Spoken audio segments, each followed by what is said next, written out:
дар муассисаи таҳсилоти миёнаи умумии рақами 2 ноҳияи Вахш 56 нафар хонандагони дорои имконияти маҳдуд ба таълиму тарбия фаро гирифта шуда, 13 нафар омӯзгорон ба онҳо сабақ медиҳанд. дар рӯзҳои таҷлил аз ҷашни Наврӯзи байналмилалӣ барои ин атфол, ки бо ҳукми тақдир бо нуқсонҳои ҷисмонӣ ҳаёт ба сар мебаранд, бо ибтикори роҳбарияти ҳокимияти маҳал ва ташаббуси роҳбарияти муассисаи таълимӣ, шӯрои иттифоқҳои касабаи кормандони соҳаи маорифи ноҳия базми наврӯзӣ барпо карда шуд ва баҳрашон хони идона уруста гардид. намояндаи мақомоти иҷроия Зоҳидзода Фаришта ин атфолро бо ҷашни байналмилалии Наврӯз табрику шодбош гуфта, барояшон саломатӣ ва фазои сулҳбори Тоҷикистони азизро таманно намуд.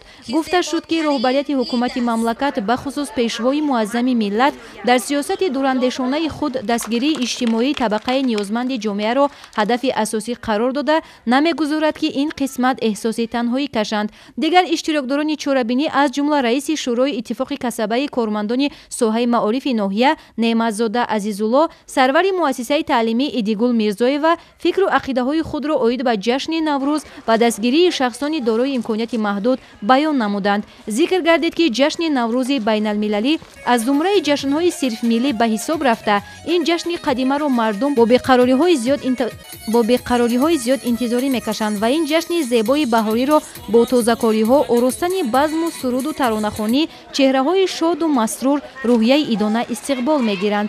наврасон аз дастгириву ғамхории навбатӣ изҳори сипосу қаноатмандӣ намуданд.